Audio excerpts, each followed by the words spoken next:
baby, do me right. We can go all the time. We can move fast and rewind. When you put your body on mine and collide. Put it in drive, I'll be outside, I'll be on the way. I'll be on the way. Kami dari kelompok 9. Di sini kami sedang berada di Candi Bajang Ratu. Yang pertama yaitu kami akan memperkenalkan diri. Perkenalkan, nama saya Safira Belan, nomor absen 30. Perkenalkan, nama saya Irsyad Al-Hafid, nomor absen 12. Perkenalkan, nama saya Gias Anindita, absen 11. Perkenalkan, nama saya Rifki Maulana, absen 29. Perkenalkan, nama saya Rasyadul Kafers Aron, nomor absen 28. Perkenalkan, nama saya Fira Safia Gita Mawarni, nomor absen 34.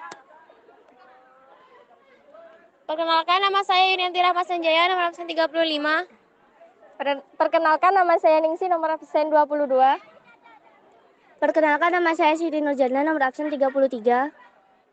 Perkenalkan, nama saya Agung Prasetyo Pratama Putra, absen 3. Baiklah, untuk mengetahui informasi selanjutnya, mari mengikuti kita semua.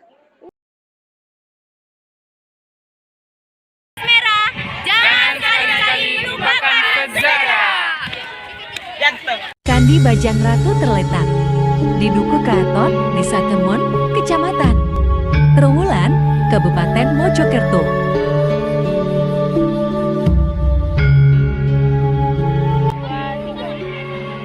Hai semuanya, sekarang kita sedang berada di salah satu candi yang bersejarah, yaitu di Candi Bajang Ratu. Ayo ikuti keseruan kita selanjutnya. Bangunan ini diperkirakan dibangun pada abad ke-14 dan adalah salah satu gapura besar pada zaman keemasan Majapahit.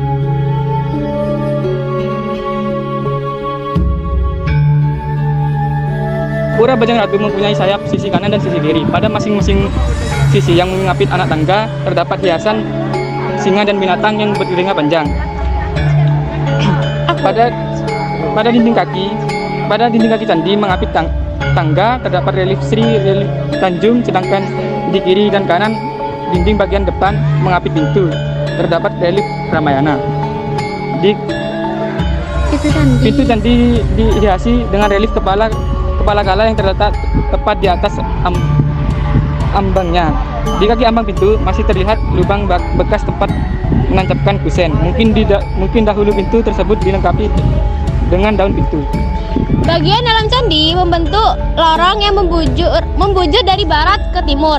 Anak tangga dan lantai lorong terbuat dari batu.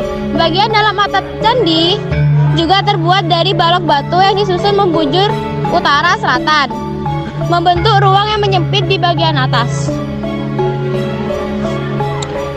Atap candi berbentuk maru gunung, mirip limas, bersusun dengan puncak persegi.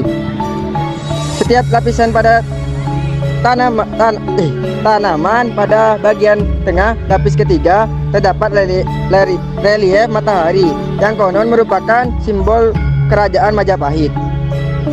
Walaupun candi ini menghadap timur barat, namun bentuk dan hiasan di sisi utara dan selatan dibuat mirip dengan kedua sisi lainnya. Di sisi utara dan selatan membuat relung yang menyerupai bentuk pintu. Di bagian atas tubuh candi terdapat ukiran kepala Garuda dan matahari diapit naga.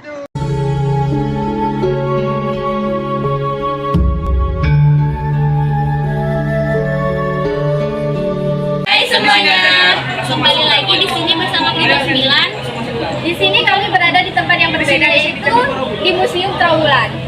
Kami akan menjelaskan beberapa peninggalan yang ada di museum ini. Mari ikuti kami. Museum Trowulan. Museum ini didirikan pada tahun 1954. Yang mendirikan adalah mantan Bupati pertama Mojokerto, yaitu RAA Kromojoyo Adinegoro, untuk menyimpan berbagai barang atau temuan dari peninggalan kerajaan Majapahit. Museum Trowulan tempat penyimpanan koleksi bersejarah Majapahit. Museum Trowulan terletak di Kecamatan Trowulan, Kabupaten Mojokerto, Jawa Timur. Museum ini didirikan pada tahun 1987 untuk menyimpan berbagai artefak dan temuan arkeologi yang ditemukan di sekitar Trowulan. Yang telah ditemukan di sekitar Trowulan. Di sana terdapat beberapa koleksi seperti miniatur atau market candi, koleksi arca, mata uang kuno, guci dari tanah liat, koleksi keramik, dan alat-alat rumah tangga.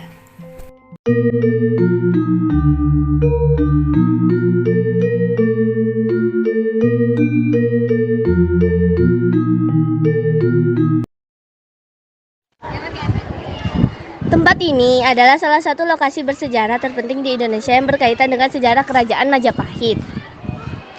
Kebanyakan dari koleksi museum ini berasal dari masa Kerajaan Majapahit, akan tetapi koleksinya juga mencangkup daerah berbagai era sejarah di Jawa Timur. Ardanari tertua berasal dari abad pertama Tarik Masehi, yaitu zaman Kemaharajan Kusyana. Ardanari berfungsi sebagai lambang dari kemahadianan Siwa.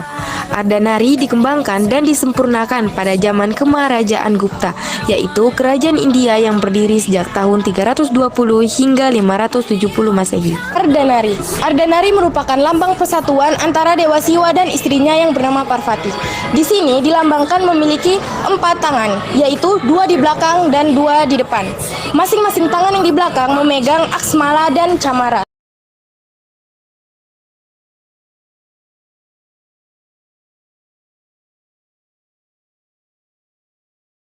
Sumur Jobong.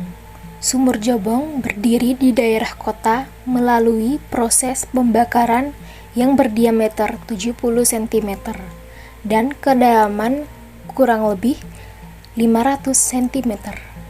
Sumur ini ditemukan pada tahun 90-an.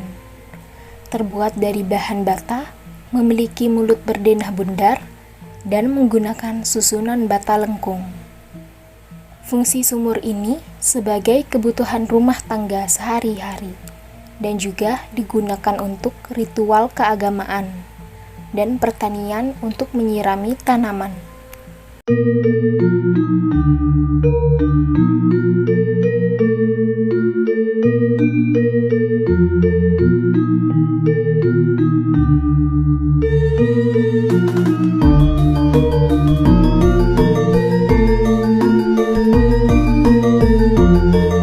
Piring dan mangkok.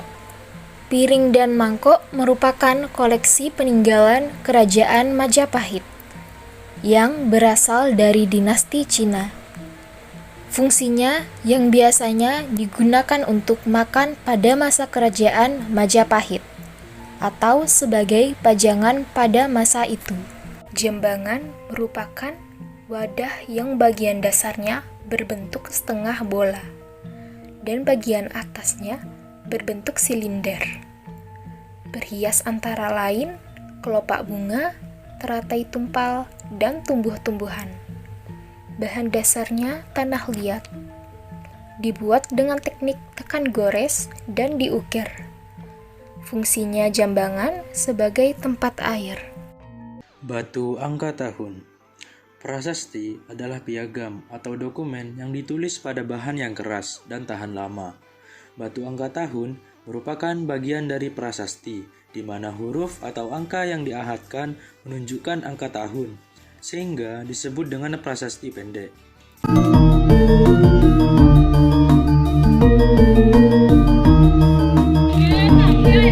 Jangan lupa makan. Hai semuanya, kembali lagi dengan kami kelompok 9. Kami sekarang sedang berada di tujuan terakhir yaitu Candi Brahu. Untuk penjelasan yang lebih detail, simak video kami sampai akhir. Candi Brahu terletak di Duku Jambu Mente, Desa Becijong, Kecamatan Trowulan, Kabupaten Mojokerto, tempat di kantor Swakarta Peninggalan Sejarah dan Purbakala Jawa Timur, dan terletak di Jalan Raya Mojokerto, Jombang. Terdapat jalan masuk ke arah utara yang agak sempit, namun telah diaspal. Candi Brahu terletak di sisi kanan jalan kecil tersebut, sekitar 1,8 km dari jalan raya. Ada pendapat yang mengatakan bahwa Candi Brahu lebih tua dibandingkan candi lainnya yang ada di sekitar Trowulan. Nama Brahu dihubungkan di perkiraan berasal dari kata Wanaru atau Warahu, yaitu nama sebuah bangunan suci yang disebutkan di dalam prasasti Tembaga, Alastan yang ditemukan kira-kira 45 meter. Candi Brahu mulai dipugar tahun 1990 dan selesai tahun 1995. Menurut masyarakat di sekitarnya, tidak jauh dari Candi Brahu, dahulu terdapat beberapa candi lain seperti Candi Muteran, Candi Gedong, Candi Tengah, dan Candi Gentong yang sekarang sudah tidak terlihat. Pesan dan kesan dari kami adalah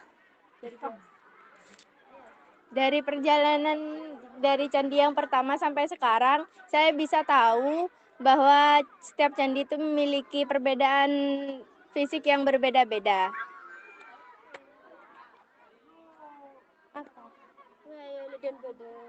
dari studi tour ini